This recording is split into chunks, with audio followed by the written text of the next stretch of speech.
한 주간 평안하셨습니까? 행복한 금요일의 시작 아침마당 대구입니다. 여름이 조금 더 길어지는 것 같아요. 네. 예, 이 내리쬐는 햇빛 때문에 조금 짜증이 나는 것 같기도 하고 기운이 빠지는 것 같기도 하는데요. 사실은 이런 뜨거움이 있기 때문에 우리 곡식과 과일도 익어가고요. 네. 또 쇠는 단단해지면서 우리의 마음도 조금 단련이 되는 것 같아요. 네, 그렇습니다. 정말 사람 사이의 관계에서도요, 이 계절만큼 뜨거운 순간들이 있는 것 같은데요. 네. 뭐 예를 들어서요, 부부 싸움을 하면 정말 오. 감정이 뜨겁게 치열하게 부딪히기도 하고요. 또 일터에서도 우리가 땀에 옷에 막 다 젖을 정도로 뜨겁게 일하는 순간들도 있는데 네. 두 분한테 한번 여쭤볼게요. 요즘 어떤 순간이 가장 뜨거우신 것 같은지요? 뜨거운 거 그러면은 예전에 love, love, love 이랬거든요. 사랑이 먼저 떠올랐는데 이제는 뜨거운 거 이러면 바로 떠오르는 게 부부싸움. 아주 그냥 뭐 치열하게 한번 확 지지고 먹고 한번 하고 나면 이 마음이 좀 변화되는 걸 좀 느끼거든요. 아마 이 부분은 여기보다 여기를 보면 좀 공감이 잘 되지 않을까. 왜요? 그렇지 않아요? 공감하죠? 아니 부부가 싸움도 합니까? 원래 부부는 어느 한쪽이 일방적으로 혼나는 관계죠. 어떻게 싸움이 됩니까? 혼나는 싸움이 안 되고. 근데 저는 뜨겁고 화끈한 거 하면은 부부 싸움보다도 요리가 생각이 나요. 요리요? 잠시 불 앞에서 음식만 해도 막 뜨겁고 확 올라오잖아요. 그렇지. 근데 이게 직업적으로 불 앞에서 일하는 사람들 이분들이야말로 진정한 뜨거움의 강자가 아닐까. 진짜 두 분 말씀 들어보니까 네. 이 세상 모든 것들이 좀 이 뜨거운 불을 지나면서 진정한 가치를 갖게 되는 것 같아요. 쇠가 불을 만나면서 단단한 연장이 되는 것처럼 우리 사람의 감정도 좀 불같은 감정을 겪고 나면 한뼘 좀 성장하는 것 같거든요. 네. 그래서 이 뜨거움은 피해야 할 고통이 아니라 우리의 삶을 좀 변화시키는 힘이 아닌가 생각을 하게 되는데 네. 오늘 아침마당 대구에서도 우리 삶의 뜨거운 현장을 묵묵히 지키는 분들을 모셨죠. 네, 그렇습니다. 일부에서는요, 법정에서 부부의 이 뜨거운 감정을 받아주고 또 새로운 출발 앞에 설 수 있게 도와주시는 판사님 모셔보고요. 네. 또 2부에서는 섭씨 1000도가 넘는 불길 앞에서 이 쇠를 달구고 또 두드려서 우리 삶에 꼭 필요한 도구로 만들어내는 대장장이 두 분을 모셔보도록 하겠습니다. 이 네. 내용은 잠시만 후에 들어보도록 하고요. 그럼 먼저 첫 번째 주인공부터 만나보도록 하겠습니다. 네. 나와주세요. 자, 모시겠습니다. 어서 오십시오. 안녕하세요. 네, 반갑습니다. 반갑습니다. 네. 환영합니다. 네. 반갑습니다. 우리 아침마당 대구 시청자 여러분께 직접 인사해 주세요. 안녕하세요. 대구가정법원 경주지원에서 근무하는 정현숙 판사입니다. 반갑습니다. 네, 반갑습니다. 정현숙 판사님, 우리 네. 지역의 스타 판사라고 오. 할 수 있습니다. 지난해에 낸 책 오늘도 이혼 주례를 했습니다라는 책을 내시면서 다양한 또 강연 또 프로그램에도 출연하고 계시고요. 예. 이혼의 위기에 선 사람들에게 따뜻한 용기와 또 위로를 건네주고 계십니다. 저는 이혼 전문 판사님이라고 알고 있었는데 정식 명칭이 따로 있다고 하더라고요. 가사소년 전문 법관이라고 하던데 정확히 어떤 일을 하시는 건지 궁금합니다. 예, 맞습니다. 공식적인 명칭은 가사소년 전문 법관이고요. 저희가 이제 가정법원에서 선발이 되어서 가정법원에서 장기간 근무하면서 이제 가정법원에서 일어나는 많은 일들, 예를 들면 이혼, 뭐 소년재판, 가정폭력, 아동폭력 이런 가정에서 일어나는 모든 일을 담당하고 있다고 보시면 됩니다. 네. 예. 그 중에서도 저는 이제 이혼 사건을 주로 하다 보니까 주변에서 이혼 전문 판사다 이렇게 불러주시죠. 네. 뭐 전문 판사 이렇게 말씀을 해주시니까 네. 판사님들도 이런 전문 분야가 따로 있나요? 네, 예전에는 저도 가사소년 전문 법관이 되기 전에는 민사, 형사 저희가 뭐 다 사건을 돌아가면서 하는데요. 예. 전문 법관이 되고 나면 한 법원에서 오랜 기간 근무를 하죠. 가사소년 전문 법관뿐만 아니라 요즘은 형사, 건축, 의료 이렇게 전담 법관들이 있습니다. 예. 그러면 민사, 형사 이렇게 다양한 분야를 다뤄 오시다가 네네. 가정 법원에 이제 전문 법관으로 오시게 되신 거잖아요. 어쩌다 그렇게 되셨을까요? 처음에 제가 이제 판사로 임관을 했을 때는 여러 가지 일들을 하면서 제가 이제 판사로서 이렇게 뭔가를 계속 결정을 해야 하는 것들이 네. 너무 힘들더라고요. 저는 이제 대문자 F 성향인데 계속 이렇게 뭔가를 판단을 해줘야 되고 사건은 너무 많이 오는데 저분들한테 이렇게 중요한 일을 이렇게 빨리빨리 결정을 해야 될까 하는 그런 이제 마음의 부담감이 늘 있었는데 가정법원은 이제 사람들의 이야기를 들을 수 있는 곳일 것 같고 그래서 저기 가면은 그렇게 빨리빨리 하지 않아도 되지 않을까라는 생각에 가정법원에 대한 이제 마음이 생겼죠. 그래서 이제 지망을 하게 됐습니다. 대문자 F라는 게 좀 뭐 이성보다는 감성적인 성격이라는 말씀이신 거죠? 그럼요. 네. 저희 아버님이 저한테 늘 말씀하시기를 살면서 절대 만나지 말아야 될 직업군을 몇 가지를 얘기하셨는데 그 중에 하나가 판사예요. 만나면 안 되잖아요. 근데 오늘 같은 자리 좀 편안한데 제가 직접 이 근거리에서 판사님 만나는 거 처음이거든요. 네. 근데 왜 드라마나 TV에서 보면 판사님들의 이미지가 굉장히 권위적이고 엄격해 보이고 꼭 우리 어릴 때 교장 선생님이랑 이미지 비슷해요. 근데 오늘 직접 딱 뵈니까 판사님이라고 말씀하시기 전에 저는 사회복지사님처럼 굉장히 온화한 미소거든요. 근데 그런 얘기를 어디서 좀 많이 들어보셨죠? 네, 뭐 그냥 평소에 이렇게 뵈면 그냥 동네 옆집 아줌마 같죠.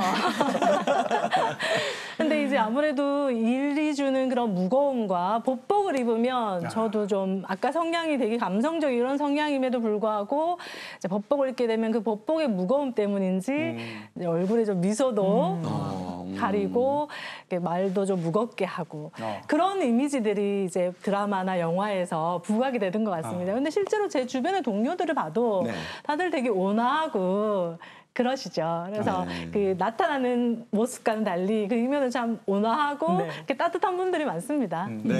지금 인상만 딱 봬도 그렇습니다. 말씀하시는데 온화하지 않나요? 뭐 이런 느낌으로 말씀을 하시는데 근데 우리가 이제 스타 판사님, 우리 저기 스타 판사님이다라고 이제 소개를 해드렸잖아요. 근데 아무래도 그 책을 쓰실 때 제목에 이혼 주례라는 말을 써서 그러지 않을까. 근데 사실 이혼이란 단어는 좀 느낌이 좋지는 않잖아요. 근데 이 주례라는 말과 붙이니까 뭔가 이게 약간 낭만적으로 좀 들리는. 근데 이게 어떤 이유, 의미가 있을까요?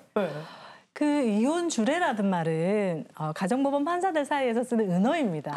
그래요? 예, 제가 만들어낸 말은 아니고요. 협의 이혼 절차에서 남편과 아내가 아내에게 이혼하기로 합의한 게 맞습니까? 이렇게 묻는 그 과정이 있습니다. 그리고 확인을 하고 이제 서류를 나눠주는데요. 그 절차를 이제 가정법원 판사들이 이혼 주례한다라고 표현을 했죠. 예. 그러면 말씀하셨던 이혼 주례라는 게요. 이 남남이다. 이제 앞으로 이 사람들은 서로 남남이 되는 거다라고 공표를 하시는 건지 아니면은 이혼 조정이라고 할까요? 이제 틀어진 부부 사이를 다시 봉합해주는 역할을 하는 건지 궁금합니다. 제가 이제 가정법원에 들어갔을 때는 이야기도 많이 들어드리고 워낙 이혼율이 높으니까 좀 이혼율 감소에 조금 일조를 해야겠다라고 생각해서 봉합도 시켜드리고 이렇게 하려고 마음을 먹고 갔었는데 이혼 법정 이혼 사건들은 봉합이 안 되더라고요. 네. 이미 봉합이 될 사건들은 다 법정에 오기 전에 다 화해들을 하시죠.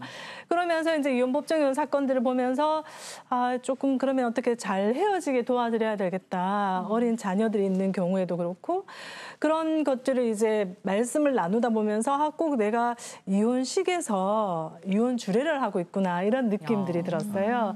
그래서 잘 헤어질 수 있도록 결혼 주례는 우리가 신랑 신부에게 부부로서 첫 발을 내디딜 때 해주는 좋은 말들이지 않습니까? 제가 생각하는 저의 이혼 주례는 이제 이혼 이후에 엄마 아빠로서 첫 발을 내딛는 그 시작점에서 이렇게 해주셨으면 좋겠다라고 하는 그 말이 저한테는 이혼 주례입니다. 그럼 지금부터 이혼 주례 판사의 세계 속으로 조금 더 깊숙이 들여다 보고 싶은데요. 제가 최근에 기사를 보니까 한 5년 연속 이혼율이 좀 감소했다. 특히 이제 젊은 층의 이혼이 뭐 확연히 줄었다. 뭐 그런 이제 기사를 봤는데 지난해 이혼 건수가 이렇게 최저치를 기록했다는 거는 뭐 좀 좋은 뭐 어떻게 보면 이혼율이 실제로 감소하고 있는 건지 그게 좀 궁금했어요. 통계적 수치로는 그렇게 나올 수가 있는데요. 요즘 젊은 부부들 중에 혼인신고를 하지 않고 사는 부부들이 많습니다. 그래서 통계상에 잡히지가 않죠. 그 혼인신고를 하지 않고 사는 부부를 저희가 이제 사실혼이라고 하는데요. 저희 법원에는 그래서 사실혼 해제로 인한 위자료와 재산분할 청구가 늘고 있습니다. 사실혼 대 헤어질 때는 위자료와 재산분할 청구를 할 수 있거든요. 그래서 결론적으로는 다 합치면 이혼 건수가 주는 게 아니죠. 그러네. 그럼 실제로 업무량이 줄어들지는 않으신 지는 거네요. 않습니다. 업무량은 매년 늘립니다. 업무량 매년 늘고 있으신데. 앞에 네네. 글만 다르네요. 이혼 조정이냐 아니면 사실혼의 어떤 조정이냐 네. 이렇게만 다른 거네, 그죠? 그러니까 눈에 보이지는 않지만 그렇죠. 수치로는 따지기 어렵지만 어쨌든 보이지 않는 이혼이 계속 있다는 그럼요. 건데. 업무량으로 저희가 체감을 하니까요. 절대 줄지 않습니다. 그러면 평균 몇 건 정도의 이혼 사건을 판결을 하시는 건가요? 예를 들면 뭐 하루 평균? 네. 저희가 이제 판사 한 명당 1년에 처리하는 이혼 판결 건수가 법원마다 조금씩 차이는 있을 수 있지만 네. 평균적으로 한 700~800건 정도를 1년에 이혼 판결을 하고요. 협의 이혼 같은 경우는 1년에 한 1000건 정도를 저희가 확인을 하는 것 같습니다. 그럼 한 1,700건인가요? 자, 네, 지금 이제, 화면에 나오는데 실제 그 법정에 계신 모습을 저희가 화면에 담았네요. 네. 네. 이야. 너무 예쁘게 하고 계시는데. 사진을 조금 의식을 하셨던 것 같아요. 예, 그런 것 같습니다. 네, 전 사무실 모습인가요? 네, 제가 근무하는 사무실이고요. 네네. 아니 뭔가 좀 사무실에서의 모습이 더 여기 좀 근엄할 것 같은데 너무 아름다우셔가지고 당황했습니다. 네, 예쁜 척하면서 찍었습니다. 그 주변 분들 얘기 들어보면 흔히 가정법원은 너무 불친절해서 어. 기분 나빠서 이혼하러 안 오겠다라는 얘기를 할 정도인데 우리 화면 속 판사님 얼굴 보면은 너무 온화하고 그래서 자주 오고 싶어. 그러면 안 되나? 자주 오는 건 안 됩니다. 한 번, 두 번, 세 번. 자주 오는 건 취소할게요. 근데 판사님 그 판결 이렇게 하시다 보면 결국 이혼의 가장 큰 이유가 성격 차이인가요? 그렇죠. 성격 차이가 늘 어떤 이혼 사건이든 빠지지 않고 등장하는 사유가 성격 차이고요. 보면 이혼 사유가 특정한 한 사유만을 기재한 경우는 없습니다. 대부분은 폭언, 폭행, 경제적 무능력 다 이렇게 줄줄이 엮여져 나오는 경우가 많아요. 그래서 이혼은 그런 어떤 갈등의 집합체인 것 같습니다. 시대가 변하면서 이혼도 저는 사유가 좀 바뀔 거라고 생각이 들거든요.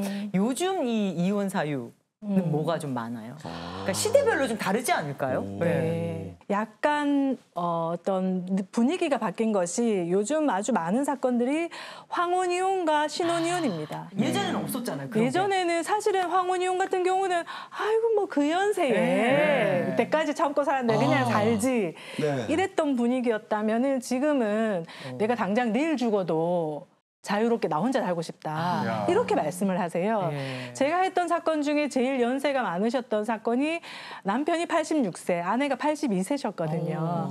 저도 사실 그 사건을 처음에 할 때는 아유 뭐 이때까지 사셨는데 라고 말했어요, 저도. 근데 그 아내가 죽어도 내일 죽어도 내 이름 석자로 내가 굶어 죽어도 그렇게 살아보고 싶다. 이렇게 말씀을 하시더라고요. 그래서 저분이 마지막으로 누릴 수 있는 행복이 저거라면 잘 헤어질 수 있게 도와드려야 되겠다 이런 생각이 들었고요. 그래서 할아버지를 설득하죠, 요즘은. 예, 일단은 할아버지들은 이혼 못하겠다고 그러시거든요. 그렇죠. 그런 황혼 이혼에서. 그러면 일단은 좀 이혼도 해서 좀 떨어져서 지내도 보시고 이렇게 말씀을 드리고요. 신혼이혼 같은 경우는 부모님들이 같이 오세요, 법정에. 그래서 혼인이 단기간 파탄이 되었기 때문에 양쪽 부모님들이 같이 오셔서 조정실에서 싸우시죠, 거기서. 예, 부모님들끼리. 그래서 거기서 싸우시고 예전 같았으면 결혼하고 한 달, 두 달 됐으면 참고 살아라. 그렇죠. 원래 그런 거다 이러실 건데 요즘은 어디 내 딸한테 내 아들한테 내가 어떻게 키웠는데 이렇게 되시는 거예요. 내 꿈을 만드냐 막 이렇게 네. 싸우시겠네요. 그런 취급받고 살려면 그냥 이혼해. 이렇게 되시는 거죠. 그래서 그러니까 시대적으로 완전- 많이 바뀌었나 봐요. 그렇죠. 예전에 사실 신혼이혼이나 황혼이혼은 찾아보기가 어려웠다면 요즘은 아주 빈도가 높습니다. 네. 요즘 들어서. 근데 전 법적으로 결혼한 지 얼마 안 되는 기간에 이혼을 하면 그 하객들에게 축의금 돌려줘야 된다고 봐요, 진짜. 최소한 그 예의상 몇 년은 살아야지. 예의상이. 예의상. 예의상인가요? 그런 판례는 없죠. 네, 아직까지 없는데 기대만 들을 만한 말씀이신 것 같습니다. 축의금 반환 소송. 그렇죠. 네. 그리고 또 한간에 이런 얘기 있습니다. 명절이 끝나고 나면 이혼 소송이 건수가 늘어난다. 실제 그렇습니까? 들었어요. 네, 실제로 그렇습니다. 저희 법원의 접수 건수를 보면 이제 명절 이후에 접수 건수가 확 늘어납니다. 그런데 그게 명절이 이혼 사유라기보다는 그 전부터 있었던 갈등이 이제 명절을 지나면서 도화선이 되는 거죠. 그래서 도저히 못 참겠다 하면서 이제 접수를 하시고 그래서 그때는 확실히 많이 늘어납니다. 아유, 또 추석 다가오는데 어떡해. 그죠? 뭔가 걱정을 자꾸 그러니까 남 걱정해 주시는 거죠? 네, 다른 분들 네, 조심하는 걸로 네, 서로 좀 참는 걸로. 아니 그러면 혹시 그동안 내가 이혼 주례 그러니까 총 몇 건 정도 되는지를 한번 세본 적이 있으실까요? 제가 2017년부터 가사소년 전문법관이 되어서 지금까지 이혼 재판을 담당하고 있거든요. 구체적으로 숫자를 세어보진 않았지만 협의 이혼과 재판상 이혼을 다 합치면 5천 건은 넘지 않을까 싶습니다. 아, 그러면 네. 그 5천 건 중에 좀 기억에 남는 사건이 있다면? 기억에 남는 사건은요. 네. 이혼 재판 자체가 워낙 좀 가슴이 아프고 슬픈 사건들이 많아서 다 하나하나 제가 많이 가슴 아파했던 사건들인데 그중에 하나를 꼽으라면 젊은 남편이 낸 이혼 소송이었습니다. 네. 결혼한 지 한 4년 정도 됐었고요. 아내의 외도, 불륜이 원인이었고 불륜을 했던 것이 맞았습니다. 사업을 하는 남편이어서 아내가 결혼한 이후에 경리로 같이 이제 사업체도 운영을 했는데 회사 돈도 빼돌렸어요. 아이고. 이 아내가. 그래서 남편이 재판길마다 말쑥한 이렇게 양복 차림을 입고 와서 특별히 말을 하지 않고 이혼 법정에 오시는 분들은 분노가 항상 이렇게 많이 차서 뭔가 상대방을 계속 이렇게 흠잡으려고 하는데 그 청년은 그냥 판사가 하는 말, 변호사가 하는 말 듣고 재판을 마치면 꾸벅 인사를 하고 가는 그런 청년이었어요. 그래서 제가 더 기억이 많이 남았죠. 근데 하루는 그 청년이 이제 극단적인 선택을 하려고 했었던 거예요, 남편이. 그 사실을 아내 쪽에서는 남편이 부도덕하게 사업을 해서 저렇게 극단적인 선택을 하려고 한다. 저렇게 나쁜 남편이었다라는 걸 또 부각해서 서면을 냈어요.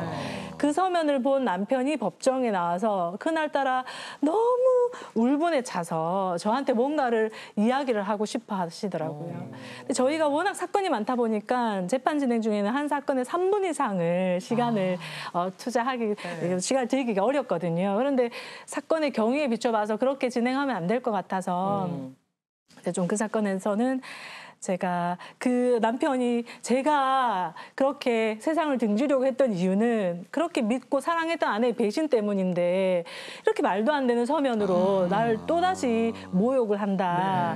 그 부분을 말씀드리고 싶다. 이렇게 이야기를 하더라고요. 그래서 제가 판사가 아무 증거 없이 상대방을 비방할 목적으로 낸 준비 서면을 액면 그대로 안 믿으니까 그걸로 너무 힘들어하지 마시라. 이혼 소송은 끝나게 되어 있고 사업도 열심히 하셨으니까 빨리 이혼 소송 마무리하고 그렇게 할 수 있도록 힘을 내자 이렇게 얘기를 했고요. 그 남편은 알겠다고 이제 해서 이쯤이면 되겠지라고 생각하고 한 달 뒤로 재판기일을 잡았습니다. 그 다음 재판기일에 남편이 출석을 안 했더라고요. 그래서 저는 사업 제 말을 듣고 이제 또 열심히 사업을 하고 있나 이렇게 생각을 하고 사건을 진행하려고 했더니 그 남편의 변호사가 그 남편이 끝내 스스로 이제 생을 마감했다고 그 일에 이야기를 하더라고요. 그때 제가 너무 충격을 받았고 사실은 아내가 명백한 유책 배우자였기 때문에 반드시 당신은 이 사건 이혼 소송에서 승소할 것이다 라는 말을 내가 지난 기일날 했으면 그가 다른 선택을 했을까라는 생각들이 들면서 그날 밤에 잠을 못 자겠더라고요. 책에도 보면 그 당사자들이 돌아가고 나서 이렇게 눈물을 흘렸다라는 이제 그런 대목들이 나오더라고요. 실제로 그렇게 좀 슬프고 어떤 감정이 입이 안 그러시려고 할 것 같은데도 그런 사건들이 좀 많이 있나요? 그럼요. 재판 진행할 때나 조정할 때나 요즘은 제가 더 나이가 들어서 그런지 같이 웁니다. 그 당사자들하고요? 네, 조정하고 나서 제가 이혼 주례를 하면 우셔요. 아내와 남편이 마지막 어떤 회한인지 그 모습을 보면 저도 같이 눈물이 나죠. 네. 너무 울고 나서 오히려 후회를 합니다. 판사가 그렇게 법정에서 울고 조금 약간 바뀐 것 같은데 제가 좀 그렇습니다. 예. 그 옆에 계신 직원분들도 같이 운다면서요. 예, 맞아요. 어머 진짜요. 예. 그런 이 눈물은 안타까움. 전염성이 있는 것 같아요. 맞아요. 제가 또 울면 옆에 네. 배석해 있는 계장님도 우시고, 네. 좀 약간 이신전심인 것 같습니다. 특히 아이들과 관련된 사건들이 나오면 엄마인 저도 울고 이제 배석한 계장님도 엄마인 그녀도 울고 네. 다 같이 울어요. 정말 많은 사건을 보시면서 이렇게 마음 아픈 순간들이 정말 많으실 것 같은데 그럼에도 이제 이혼으로 이어지지 않고 봉합을 하는 경우가 뭐 드물지만 있지 않을까요? 기억에 남는 경우가 있으실까요? 딱 한 건이 기억이 나는 사건이 있는데요. 5천 중에 한 건인가요? 네, 그렇습니다. 너무 좋았던 사건인데 조정이 되었다고 연락이 왔어요. 보통 조정이 되었다고 하면 이혼 조정이 되었나 보다 이렇게 그렇죠, 생각을 하고 그렇죠. 가거든요. 네. 그래서 조정실 문을 열었는데 평소와 분위기가 너무 다른 거예요. 되게 밝고 환한 느낌이랄까? 들어가서 제가 조정문을 봤는데 이유를 알았던 것이 조정 문구가 이렇습니다. 아내가 이혼 소송을 취하는 대신에 남편은 아래 조건을 잘 이행하기로 한다. 1번 남편은 일주일에 1회만 술을 마시기로 한다. 2번 남편은 일주일에 2회 이상 운동을 하고 하루 3끼를 꼭 챙겨 먹는다. 네. 이런 조항이 있는 네. 거예요. 그리고 3번은 취업을 하도록 노력하고 금융기관에 돈을 빌릴 때 아내의 허락을 받기로 한다. 잘 협조하지 않을 경우에 협의 이혼에 동의하도록 한다. 이런 내용인 거예요. 제가 아니 어차피 이런 것들로 이혼을 하시기로 하셨으면 절대 술 먹지 않는다. 조정을 이렇게 하셔야지 왜 일주일에 한 번. 네, 저는 사실 조정을 할 때 분쟁거리를 안 만드는 게 판사 입장에서 제일 좋거든요. 술을 절대 먹지 않는다. 이렇게 하셔야지 왜 주 1회 이렇게 하셨냐 했더니 저 사람은 술 일주일에 한 번은 먹게 해줘야지 안 그러면 죽을지도 모른다면서.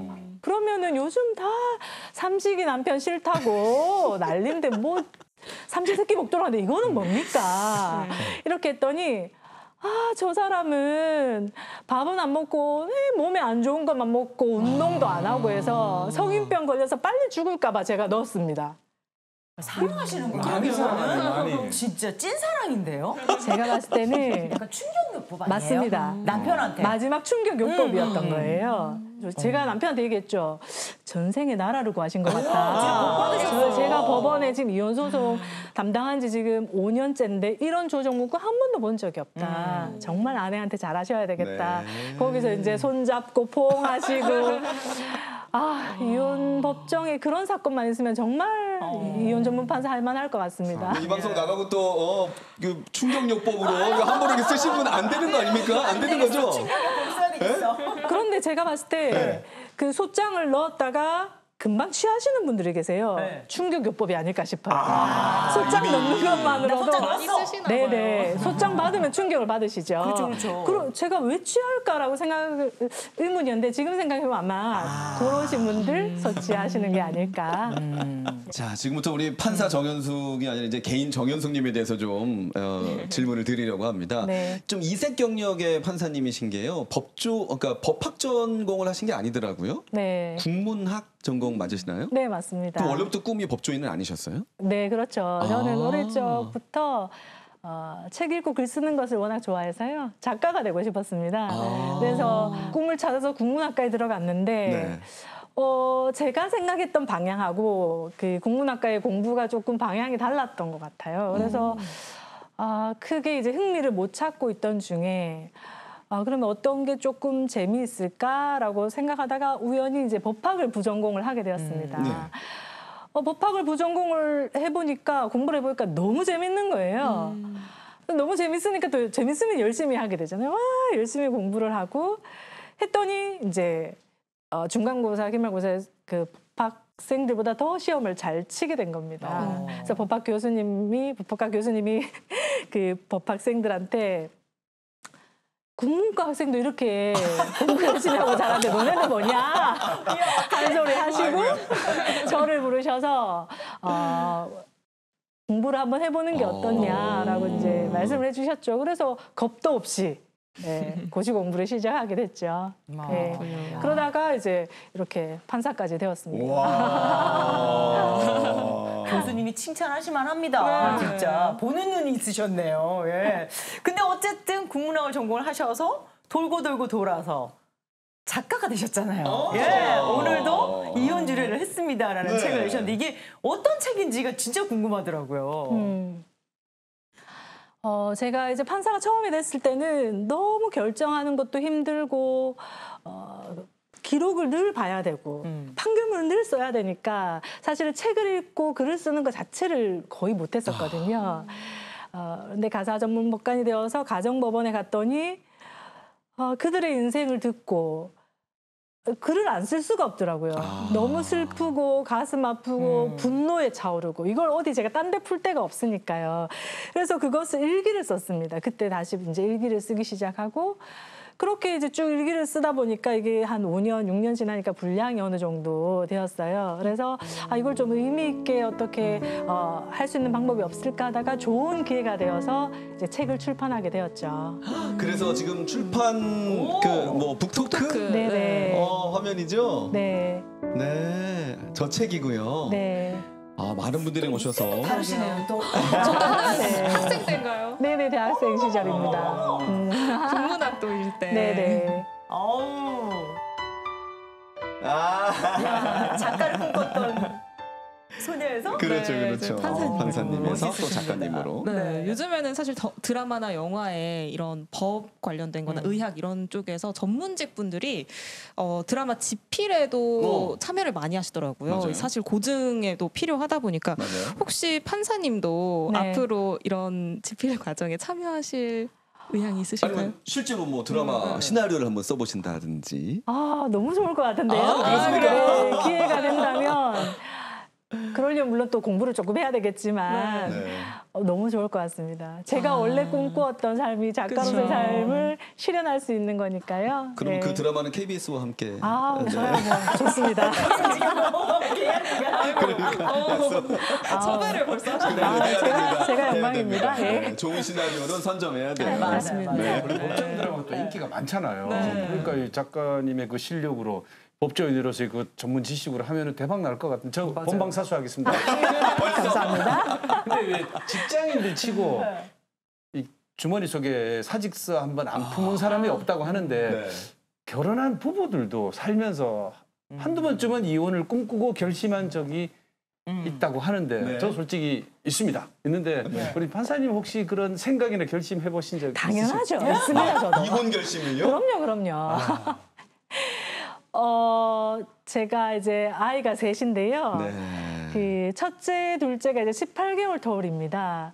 그래서 아이들이 너무 어릴 때니까요. 남편도 직장 이제 퇴근하고 오고 저도 퇴근하고서 이제 애기 한 명씩 안고 이렇게 또 집에서의 업무가 시작이 되니까 서로의 감정이나 서로의 형편을 살필 여유가 없는 거예요. 내가 너무 힘드니까요. 그러니까 말이 예쁘게 나갈 리가 없고 상대방의 어떤 형편을 살필 여유가 없으니까 계속 싸우는 거죠. 계속 싸우면서 내가 잘못 선택했구나. 우리는 안 맞구나. 라고 생각을 하고 저도 이혼 가망을 쌌죠. 도저히 당신과 못 살겠다. 네, 애들은 내가 키울게 하면서 이혼 가방 싸본 여자입니다. 저는.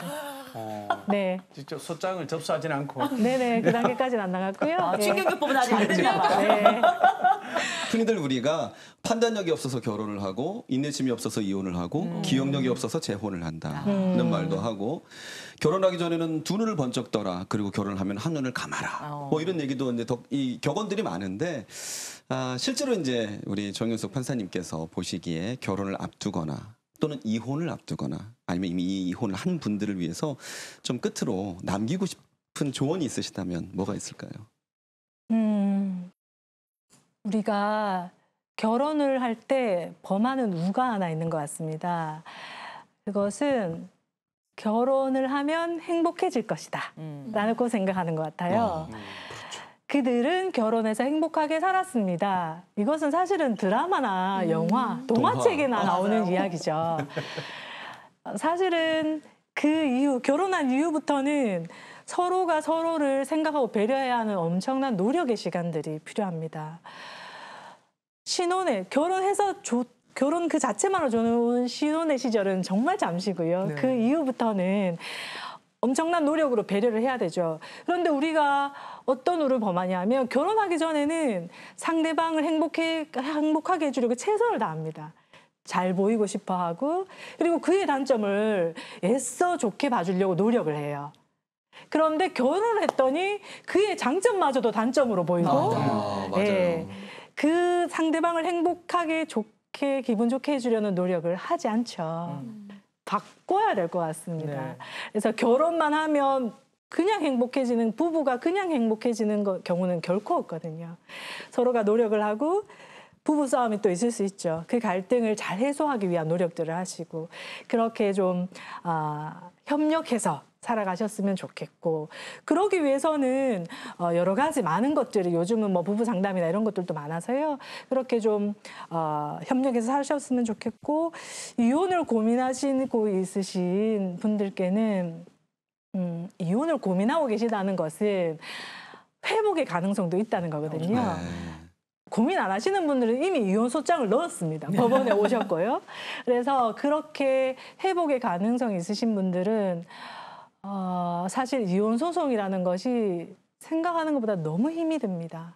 앞에서도 말씀드렸다시피 세상을 그냥 등지고 싶을 만큼 힘이 든다고 하거든요. 그리고 그 노력과 에너지가 어마어마합니다. 그 노력과 에너지를 회복하는데 아직은 가능성이 있으니까요. 회복하는데 좀 써보시면 어떨까. 그 갈등과 갈등이 일어나는 그 시간적 간격을 점을 좀 넓히시고 그렇게 한 발자국씩 나가시다 보면 어느 순간에 또 세상에 둘도 없는 나의 동반자가 되어 있거든요. 그런 생각들을 좀 하시면서 이 과정을 지나시면 어떠실까 하는 생각이 듭니다. 네. 네. 정말 많은 가정들이 고민을 거쳐서 이제 판사님을 찾게 되실 텐데 그 판결에 앞서서 판사님께서 하고 계시는 따뜻한 고민들 오늘 들어볼 수 있는 시간이었습니다. 앞으로도 정말 많은 가정들이 건강하게 설 수 있었으면 좋겠습니다. 오늘 말씀 고맙습니다. 네. 감사합니다. 감사합니다.